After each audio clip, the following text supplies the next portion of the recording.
Nah, ini ada pertanyaan bagus nih. Apakah kalau kita menerima tamu, memuliakan tamu itu bisa mengundang malaikat masuk ke rumah kita?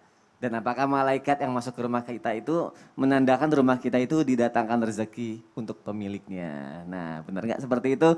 Kita tanya sama Ustadz Syam. Silakan Ustadz. Bismillahirrahmanirrahim. Tabi guruku Habib Utsman, Ustaz Tafadhal. Ahmad Ridwan, Mas Soni dan seluruh guru-guru kami yang dimuliakan Allah Subhanahu wa taala. Ada riwayat setiap rumah yang dikunjungi tamu maka malaikat pun tidak akan mengunjungi yang namanya rumah tersebut yang tidak dikunjungi oleh tamu. Jadi kalau ada rumah orangnya pelit, malaikat pun nggak mau datang ke rumah tersebut, ya kan? Bukankah ini menyangkut daripada satu riwayat bahwasanya para malaikat mendoakan orang-orang yang mengeluarkan hartanya di pagi hari gitu. Kata para malaikat, ya Allah tambahkan hartanya orang yang dermawan, yang memberi makan kepada tamunya, yang ini yang mengeluarkan hartanya, memberi makan kepada orang yang kelaparan, maka ditambahkan hartanya. Ya Allah binasakan, hancurkan hartanya orang yang pelit. Jadi sama ya, seakar gitu dengan malaikat yang mendoakan orang-orang yang dermawan dan malaikat yang mendoakan orang-orang yang pelit. Jadi kalau dikatakan malaikat tidak akan masuk juga ke rumah orang-orang yang tidak menerima tamu. Jangankan tamu malaikat, karena tamu manusia saja mereka tidak mau menerimanya. Jadi sebenarnya baginda Nabi SAW memang dalam kitab-kitab disebutkan itu memerintahkan atau menganjurkan para sahabat untuk memberikan makan kepada orang yang kelaparan gitu. Kan tamu-tamu itu kelaparan pada zaman Nabi gitu.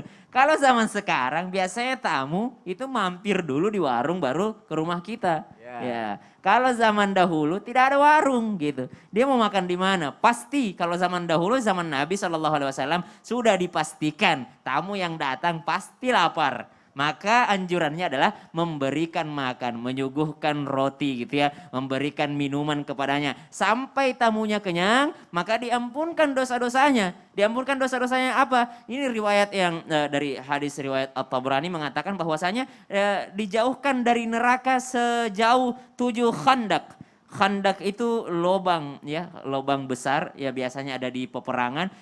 Satu khandak itu jaraknya 700 tahun perjalanan. Jadi kalau jarak kita dari neraka setengah meter kan terpeleset dikit masuk. Yeah. Kalau cuma jaraknya setengah meter. Gitu. Tapi kalau bayangin jaraknya 7 khandak kali 700 tahun perjalanan. Kita kepeleset dikit nggak bakal masuk neraka. Masih gitu. aman. Masih aman karena jauh jaraknya. Yeah. Tapi kalau jaraknya cuma 1 meter 2 meter. Waduh kepeleset bisa masuk langsung ke neraka. Jadi subhanallah. Nah ini riwayat yang kami dapatkan bahwasanya memuliakan tamu itu mengampunkan dosa. Memuliakan tamu itu membawa rezeki.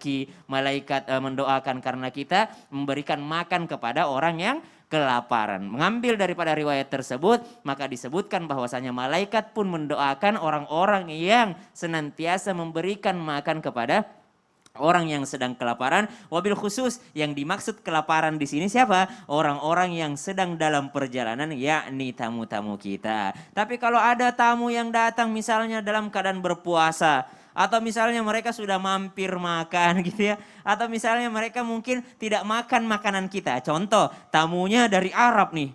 Makanan Arab, makanan Indo beda. Yeah. Atau tamunya dari Eropa. Makanan Eropa, makanan Indo beda. Sedangkan mereka tidak selera untuk makan. Maka bukan itu yang dimaksudkan. Jadi subhanallah memuliakan tamu.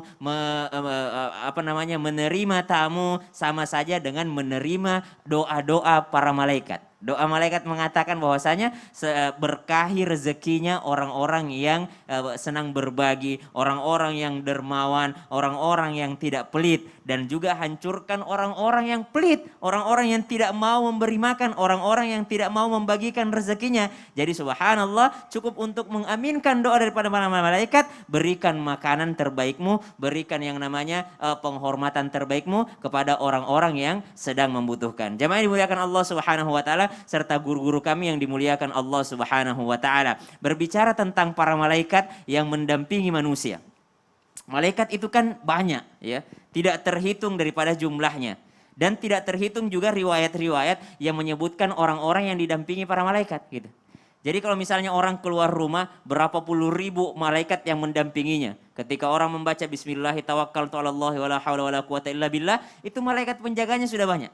Belum lagi malaikat yang memang selalu mendampinginya. Belum lagi malaikat yang memang senantiasa bersama dengan orang yang berzikir kepada Allah Subhanahu wa taala. Bayangin kalau yang kita terima ini adalah orang saleh.